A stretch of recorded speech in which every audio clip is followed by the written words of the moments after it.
Sachez que selon les informations que nous avons, et je le dis d'autant plus que j'ai été au Gabon en 2018, Oui.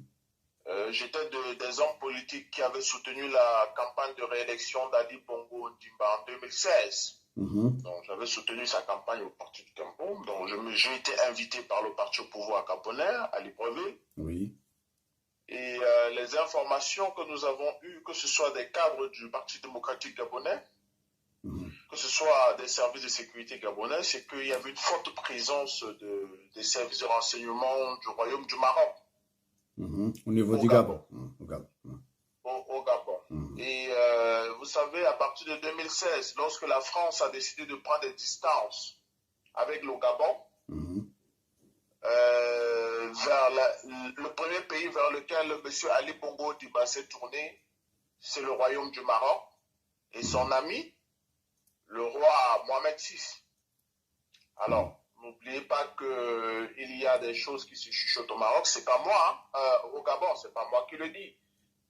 Ça se dit parfois au Gabon, ils sont des très bons amis. Certains Gabonais vont même, à tort ou à raison, accuser que M. Nourindine Bongo serait le fils de Mohamed VI et non le fils de M. Ali Bongo. Mais bon, nous notons qu'il portait bien le nom de son père, Bongo, mais c'est ce que la presse gabonaise parfois, et les Gabonais ont eu à dire.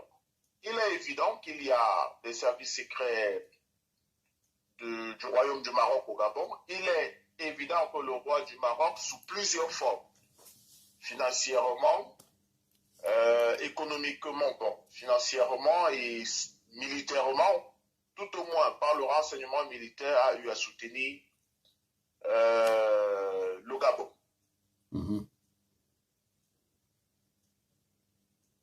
Donc voilà, donc,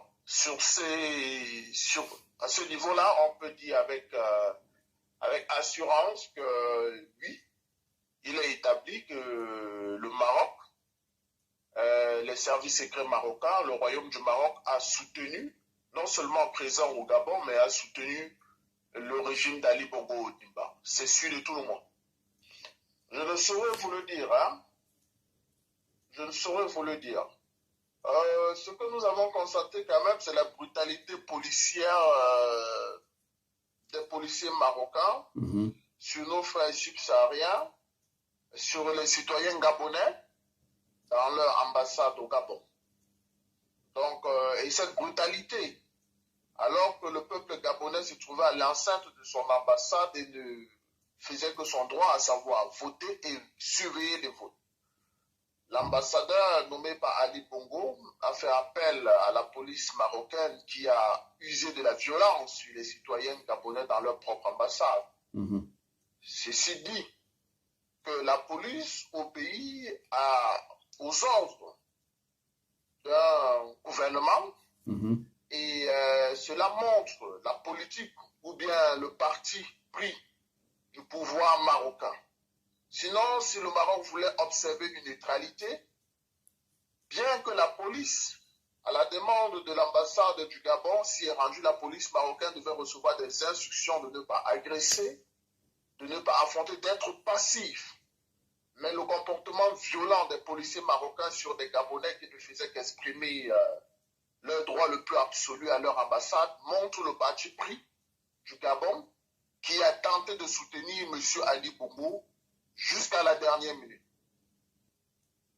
Tout à fait. Non seulement les vidéos, nous avons des témoignages, que ce soit à l'ambassade du Gabon au Maroc, mais nous avons des témoignages des Gabonais, nous avons des amis dans les services de sécurité au Gabon, et nous savons que le Royaume du Maroc, depuis 2016, est pleinement impliqué dans les affaires d'État au Gabon.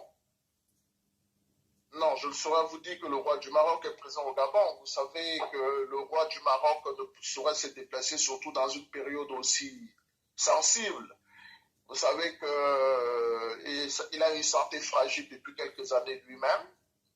Donc, on ne saurait dire que le roi du Maroc s'est rendu au Gabon. Il n'en a pas besoin. Nous pensons que M. Mohamed VI, excusez-moi, je ne voudrais pas parler de Sa Majesté parce que le comportement du roi du Maroc pas seulement au Gabon, mais au Niger, ne nous permet pas de l'anoblir, de lui donner le titre qu'il mérite. Vous savez, les majestés sont des personnes les plus, peut-être pas les plus intelligentes, mais les plus sages, parce qu'ils sont oui, entourés. Bien sûr.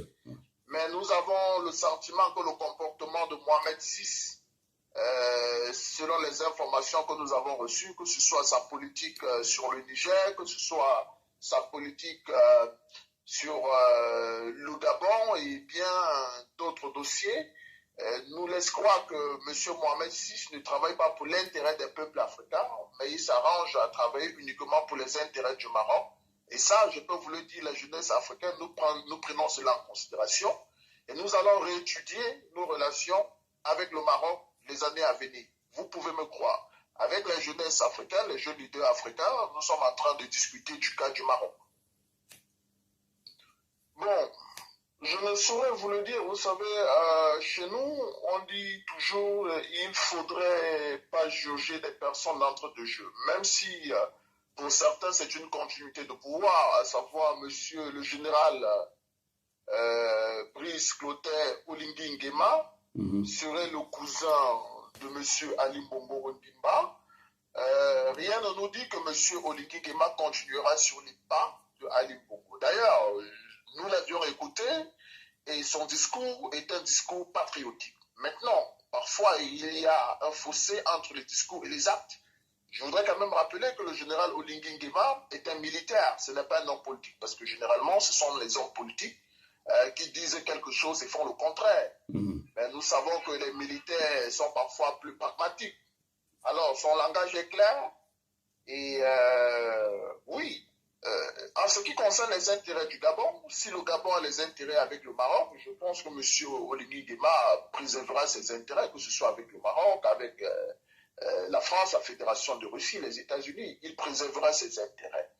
Maintenant, en ce qui concerne la fortune de M. Mohamed VI, le roi du Maroc, je ne pense pas que les intérêts de Mohamed VI au Maroc peuvent être en danger, parce que vous savez, le Maroc a des moyens, que ce soit des moyens économiques, des moyens militaires, de faire pression sur le Gabon pour que ses intérêts soient sauvegardés.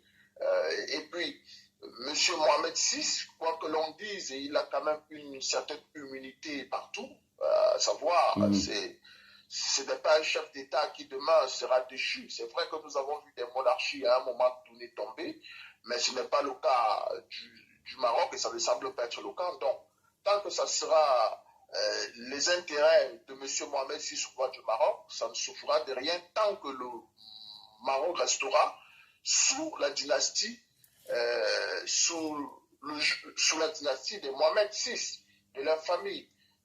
Je ne pense pas que ces intérêts puissent avoir un problème au Gabon. Nous savons tous que le Maroc aujourd'hui, les plus grandes multinationales marocaines sont sous le contrôle de la famille de Mohamed VI, que ce soit des banques, Afidja Ouari Bank, que ce soit l'agroalimentaire, que ce soit les mines. Nous sommes suffisamment informés, c'est un secret pour personne.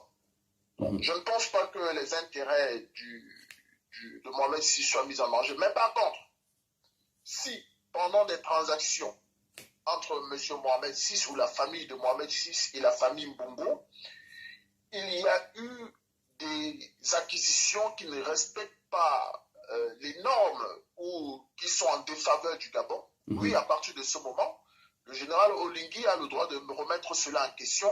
Et ça peut menacer les intérêts de M. Mohamed VI au Gabon.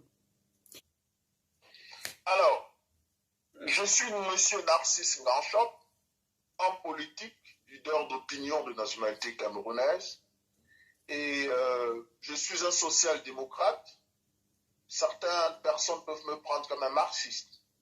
Je voudrais rappeler que mon message à l'endroit de M. Mohamed VI, le roi du Maroc, je le voulais ferme, sans ambiguïté, à l'endroit de M. Mohamed VI, qui est le roi du Maroc. Cela aurait pu être président des États-Unis, cela aurait pu être le président de la Fédération de Russie. Il est important que ceux qui dirigent le monde et qui s'amusent avec les intérêts des peuples africains sachent que la jeunesse d'aujourd'hui aura un langage ferme et posera des actes si jamais nous sommes poussés à poser des actes. Et notre message doit être sans ambiguïté. Je vais le rappeler. Les actes de M. Mohamed VI, le roi du Maroc, au Niger, en effet, les informations que nous avons eues concernant la politique du Maroc, au Niger, au Gabon et dans d'autres pays, y ajouter les actes de la police marocaine qui montrent les ordres, les instructions qu'ils ont reçues du Maroc, de leur gouvernement, nous appelle à comprendre que le Maroc n'œuvre pas pour les intérêts des peuples de l'Afrique subsaharienne ou de l'Afrique en général, mais ce qui passe, ce n'est que les intérêts du royaume du Maroc. Et ça, nous disons au Maroc de faire très attention. Nous savons, nous avons des informations, et d'ailleurs nous voyons. Nous savons que Israël soutient le Maroc dans le contentieux du Sahara occidental. Nous savons que les États-Unis soutiennent le Maroc dans le cas du contentieux du Sahara occidental et certaines grandes puissances. D'ailleurs, le Sahara occidental qui peut être disputé par un pays comme la Mauritanie, d'ailleurs. Il n'y a pas que l'Algérie et le Maroc à se disputer le Sahara occidental. La Mauritanie peut prétendre aux intentions sur le Sahara occidental. Mais ça, c'est un autre débat. Il ne nous revient pas d'en juger. Ce que nous disons, c'est que le Maroc doit faire très attention lorsqu'il s'agit de l'intérêt des peuples. Parce que nous ne pouvions pas comprendre que des informations nous reviennent. Et d'ailleurs, le silence du Maroc sur le conflit au Niger ou sur la volonté des puissances étrangères avec certains va-t-en-guerre de la CEDEAO, le fait qu'il veuille attaquer le Niger et que le Maroc reste silencieux. Nous pensons que Mohamed VI, en tant que monarque, en tant que sage, devrait dire pas de guerre. Tout au moins, peut-être pas ne pas prendre parti, mais dit nous ne voulons pas d'une guerre du trop qui enverra les fils d'Afrique dans le désert, dans la Méditerranée. Et ne pas autoriser la France à utiliser, Nous apprenons tout simplement que le Maroc aurait donné son accord pour le survol de son territoire, tout au moins pour des ravitaillements sur son territoire, pour des frappes. Parce que l'armée française ne peut pas partir de chez eux, aller frapper et retourner, non. Certainement, ils vont se poser quelque part pour des ravitaillements continus. Alors, lorsque nous apprenons cela, en plus des informations que nous avons, nous disons à M. Mohamed VI qu'il fasse très attention. Et lorsque nous nous adressons à M. Mohamed VI, nous ne nous adressons pas au peuple marocain. Et maintenant, si nos frères marocains, marocaines qui nous écoutent, le fait que nous puissions mettre M. Mohamed VI en garde, prennent cela comme une provocation pour eux, tant mieux. Nous sommes décidés à défendre les intérêts des peuples africains et de l'Afrique subsaharienne parce que nous savons que dans l'histoire de l'Afrique, ce sont les peuples de l'Afrique subsaharienne qui ont tant souffert de l'esclavage, de la colonisation, de la néocolonisation et de toute domination, de tout genre. Alors nous n'acceptons pas qu'aujourd'hui ce soit un Africain, un leader africain, qu'il soit Mohamed VI ou tout autre, qui cautionne qu'on puisse bombarder un pays africain au risque de mettre des millions de vies de jeunes Africains en danger. En ce moment, nous allons nous adresser à M. Mohamed VI avec toute la désinvolture nécessaire pour lui dire qu'il fasse très attention. Il faut que le message soit clair et sans ambiguïté à l'endroit de M. Mohamed VI et tous ceux qui sont ses conseillers, qui pensent qu'ils peuvent soutenir des manœuvres fantoches dans certains pays africains et rester confortablement à Rabat au Maroc. Ça ne marchera plus. Nous vous remercions, je vous remercie de m'avoir accordé cet entretien et d'avoir accordé du temps à mon humble personne. Nous voulons nous adresser par cette vidéo à M. Mohamed VI, roi du Maroc. Depuis plusieurs années, le Maroc est impliqué dans plusieurs agressions sur les Africains subsahariens. Les services secrets marocains et l'armée marocaine est installée dans certains pays subsahariens. L'exemple du Gabon. Tout récemment, selon les informations officielles de la presse algérienne, le Maroc a ordonné à l'armée française de survoler son territoire pour des frappes en Niger, une agression extérieure sur le Niger avec l'autorisation et la bénédiction du Maroc et du royaume du Maroc.